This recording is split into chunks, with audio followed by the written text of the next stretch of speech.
रवीश जी का एक प्रोग्राम मैं भी देख रहा था, मज़े के लिए ही देखते हैं हम लोग।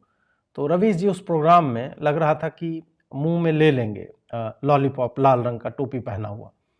वो मैं इसलिए ऐसे शब्दों का प्रयोग कर रहा हूँ क्योंकि एक घटना हुई है यूपी में, और उस घटना का वीडियो यदि आप देखेंगे तो उसमें आपको दिख जाएगा कि पुलिस पागल तो है नहीं कि गन तान देगी महिलाओं के ऊपर।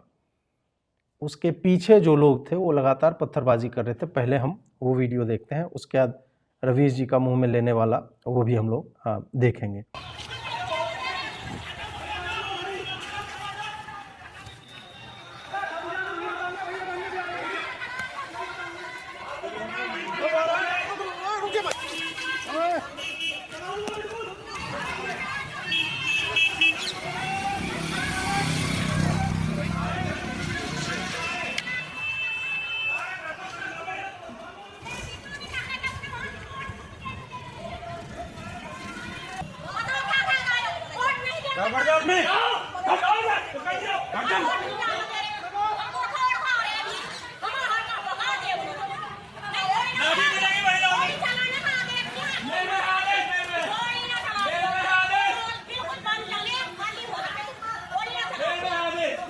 यहाँ पे मैंने पॉज किया है वीडियो। यहाँ पे आप देखिए फ्रेम के लास्ट में एक नीले रंग का लड़का आपको दिख रहा होगा।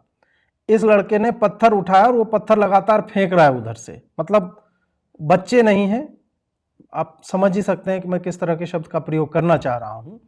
और ये महिलाएं जो है पीछे से जब पत्थरबाजी हो रही है, ऊपर से दाहिने बाएं से छतों से जब पत्थर फेंके जा रहे हैं, ऐसे समय में ये महिलाएं जानबूझ कर के आगे निकली हैं ताकि पुलिस जो है वो या तो पीछे जाए या फिर पुलिस आत्मरक्षार्थ भी कुछ भी ना कर सके। इस कारण से वहां पे पुलिस ने अंततः पिस्तौल निकाली है और बोल रहा है कि वापस जाओ, यहाँ पत्थरबाजी हो रही है, अभी वोटिंग देने के लिए मत निकलो।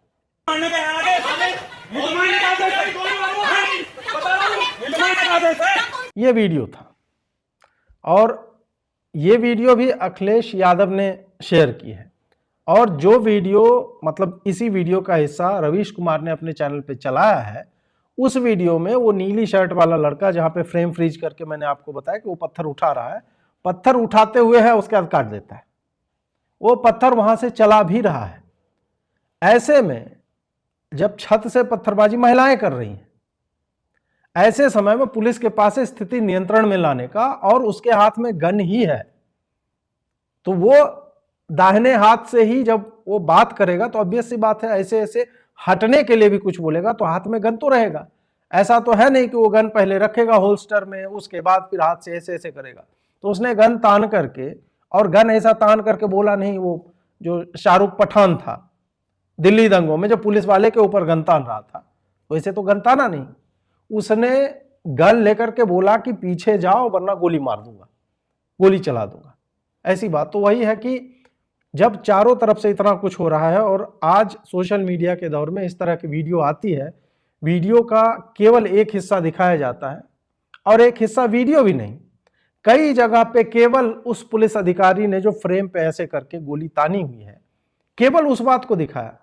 और है सो अजीत अंजुम ने भी, मतलब बकलोली तो बहुत लोगों ने की है, लेकिन हाँ ये अजीत अंजुम का है। ये देखिए, एक कोई कुश वॉइस है, वो लिख रहा है यह तस्वीर लोकतंत्र पे धब्बा है। बिल्कुल है, नीचे आप पत्थर देख सकते हैं गिरा हुआ, और लोकतंत्र के जो लोग हैं वो तंत्र के ऊपर पत्थरबाजी कर रहे हैं, वो दिख रहा है। अजीत अंजुम बोल रहा है इस पिस्तौल वाले के सामने 4-5 महिलाएं हैं जो वोट डालना चाहती हैं। अब अजीत अंजुम की आंख में घोड़े का बाल चला गया, घोड़े का कोई और अंग चला गया है कि उसको दिख नहीं रहा है। और उसको ऐसा नहीं है कि मतलब किसी भी व्यक्ति के लिए, कोई भी पत्रकार हो, अजीत अंजुम के स्तर का पत्रकार हो, भले कुछ न किया हो जीवन में, अनुभव तो होगा। इसको एक बार महिलाओं ने खदेड़ भी दिया था कहीं से, तो जान बचाते भागा था, तो उसको ये तो पता होगा ना कि नीचे में पत्थर जो गिरा हुआ वो उपजा नहीं है, पत्थर अंकुरित तो होता नहीं है भूमि से, वो कहीं से आया होगा। अगर वीडियो नहीं है तुम्हारे पास, नहीं है तो वीडियो खोजो कि एक्चुअल में क्या है, इतने में ही आदमी को पता चल जाएगा। और कुछ नहीं तो पुलिस ने जो अटायर पहन रखा है उसको कम से कम देख लो, उससे समझ में आ जाएगा कि क्या है।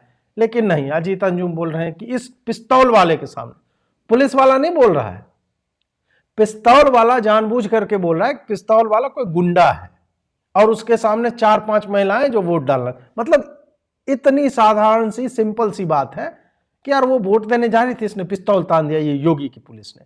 तो उसको एक बड़ा अच्छा नीचे में जवाब दिया है बंदे ने, संदीप फोगाट करके, वो बोल रहे हैं कि तेरा फूफा पीछे से पत्थर मार रहा है, उनकी फोटो क्यों छुपा रहा है। बिल्कुल सही बात है। अजीत अंजुम के जीजा या फूफा जो भी, मतलब अजीत अंजुम के फूफा का तो नहीं होगा, उनकी तो आयु हो गई, लेकिन मुस्लिम क्षेत्र है तो वहां पे तो फूफा के लेवल से लेकर के और सर बेटा और भतीजा के लेवल के लोग तो पत्थर ही मार रहे हैं। वो वीडियो हमने आपको दिखाया। तो उसको सही में अजीत अंजुम को एक बार देखना चाहिए। फूफा जी फोन करके पूछो अजीत अंजुम कि नाजनीन बेगम जो जा रही थी फूफा जी, तो वो पीछे से आप ही लोग कवरिंग फायर दे रहे थे क्या? पत्थरबाजी छत पे से फूफा की दीवानियां वो फेंक रही थी पत्थर। अजीत अंजुम को पूछना चाहिए, संभवतः उसको पता चलेगा कि ये क्या हो रहा था। यहां तक तो चलो अजीत अंजुम ने किया सो किया, और जितने भी सफाई हैंडल थे उन्होंने अलग अलग तरह से किया। एक इस पे फैक्ट चेक भी आया कि वहां पे भीड़ ने खूब पत्थर बरसाए, और उसका कारण क्या था कि ककरौली में भीड़ ने पथराव किया। अब इसमें हुआ है क्या कि एसएसपी ये सब जो है भारी पुलिस बल के साथ वहां पे पहुंचे। मुजफ्फरनगर में भी हंगामा और पथराव मामले में पुलिस एक्शन मोड में आ गई, और पथराव स्थल पर फ्लैग मार्च ये सब जो है वो चल रहा था। मतलब पुलिस के ऊपर पथराव हो रहा था। क्यों होता है ऐसी जगहों पे पथराव, आप और हम सब जानते हैं कि कुछ लोग को घर बनाना होगा। अब छोटा इतना बच्चा 8 साल का, तो यार वो पत्थर जमीन पर से क्यों उठाएगा?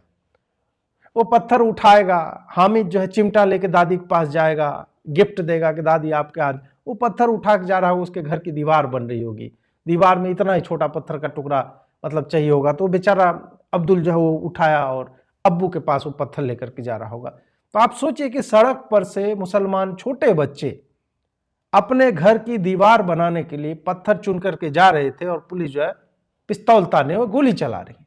तो बहुत बड़ी विडंबना है।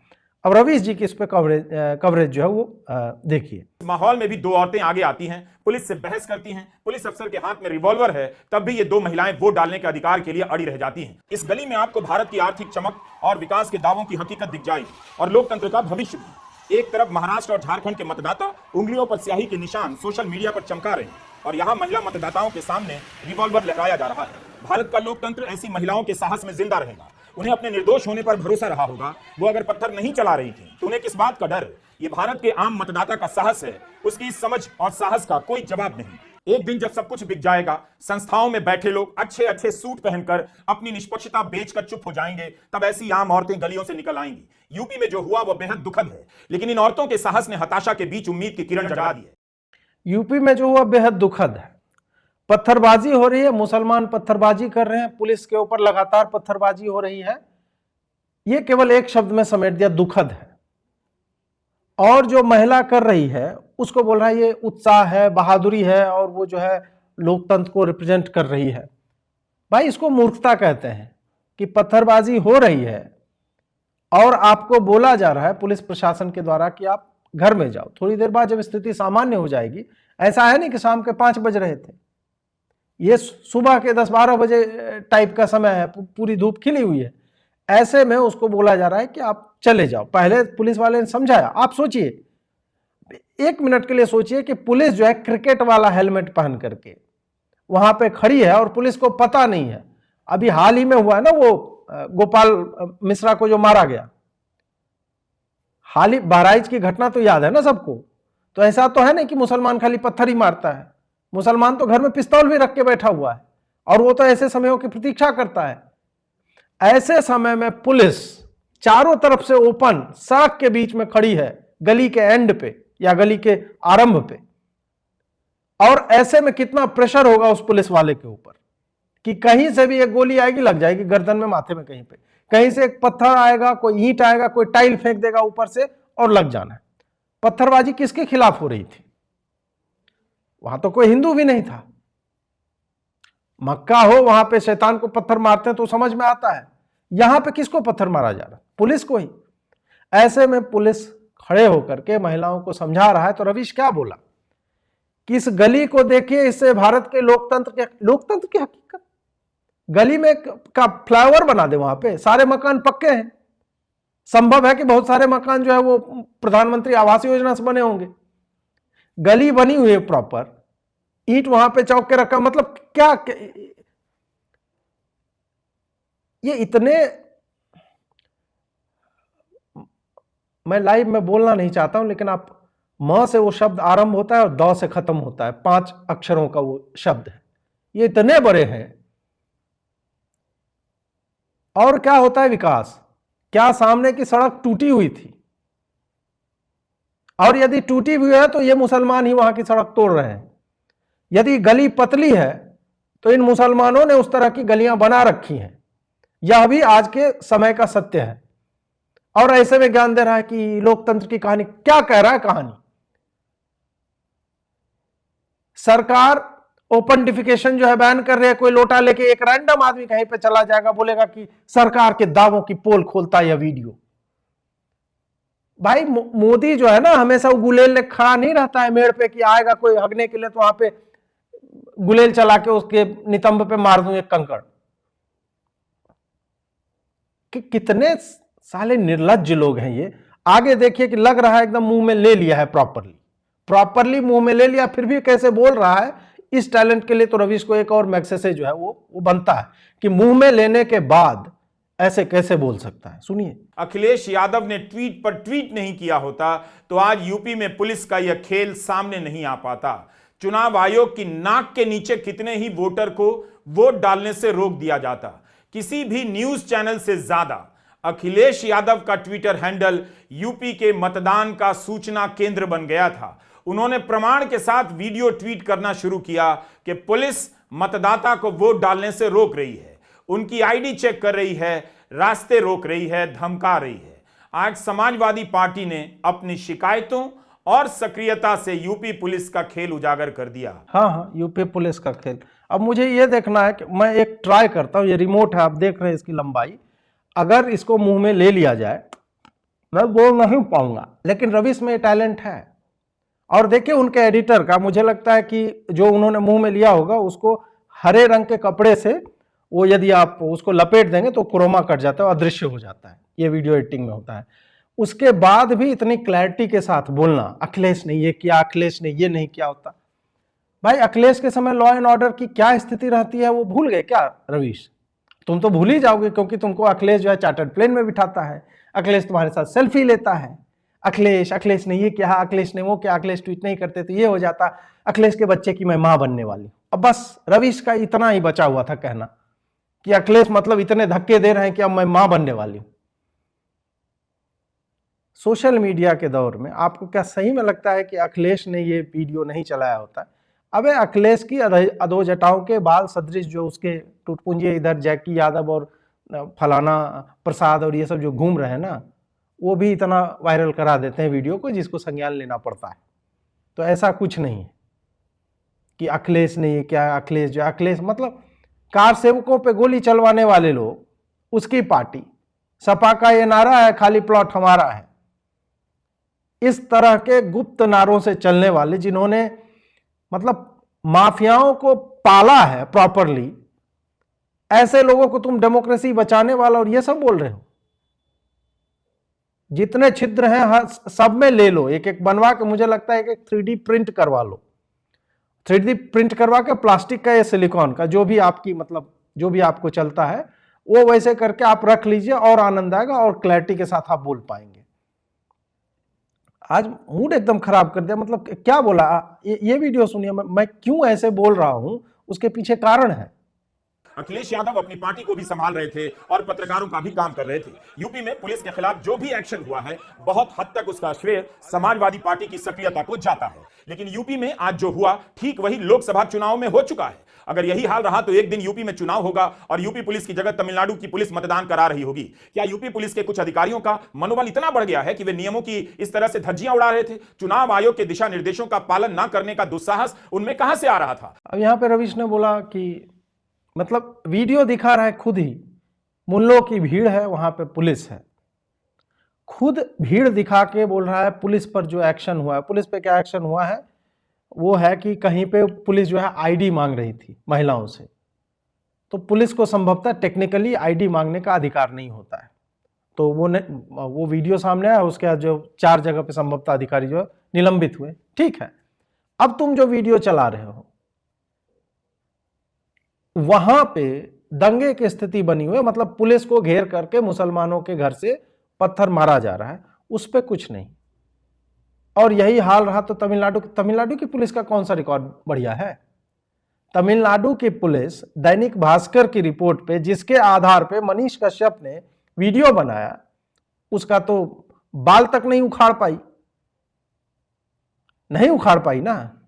और मनीष कश्यप चूंकि वहां पे आरजेडी की सरकार थी, जिसके पिछवाड़े में बांस डाले रहता था वो लड़का, उसको जो उठवाने पहुंच गए तो उसने खुशी खुशी दे दिया बिहार पुलिस ने। तो तमिलनाडु पुलिस कौन सा महान पुलिस है भाई? वही कि तुम्हारे तरफ के, तुम्हारे विचारधारा के हिसाब से जो पुलिस काम कर रहे हैं, वो पुलिस दुनिया की नंबर 1 पुलिस हो जाती है।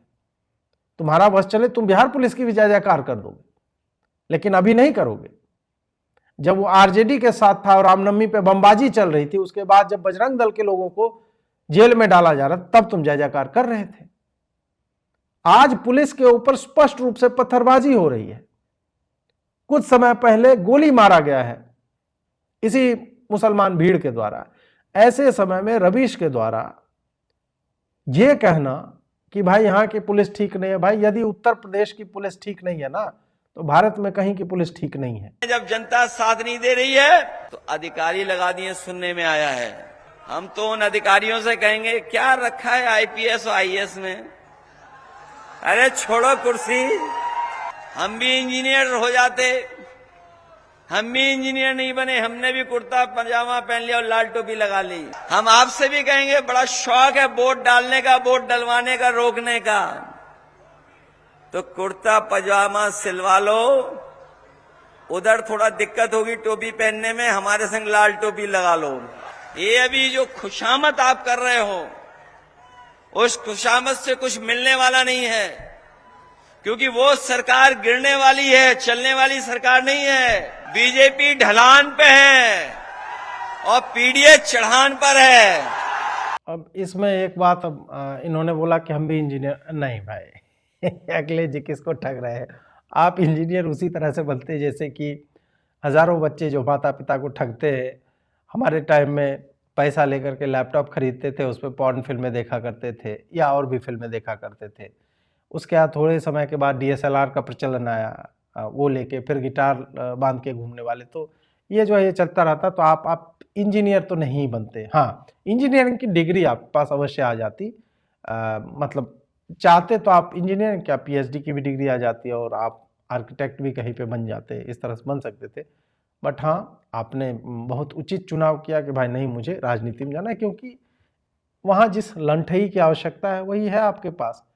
कि आप अधिकारियों को, मुझे लगता है 2022 चुनाव से पहले आप लिस्ट बना रहे थे कि हम सत्ता में आएंगे, तुम्हारी लिस्ट हम बना रहे हैं, तुम्हें ये कर देंगे, तुम्हें वो कर देंगे। तो ये लंठई है, और ये लंठई जो दिखाता है उसको राजनीति में ही होना चाहिए।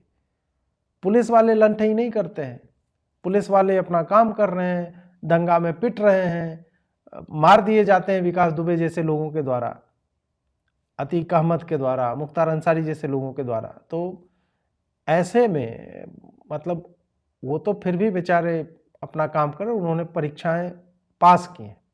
उसके बाद हाँ, आपको लगता है कि ये सब कुर्ता पजामा पहन के और लाल टोपी लगा, लाल टोपी काहे पहनने भाई? सांड को थोड़े भड़काना है।